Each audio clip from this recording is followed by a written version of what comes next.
Gaur azaroaren 25ean Euskal Herriko kaleak hartu ditugu berriro.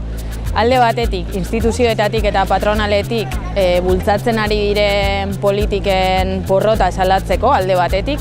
Indarkeria matxistaren aurrean politika integral eta eraginkorrak behar ditugula aldarrikatzeko, eta gaur-gaurkoz ikusten ari gara, Nerea Melgozak berak aitortu zuen duela aste batzuk, indarkeria matxistaren aurrean hutsune handi bat dagoela lan zentroetan.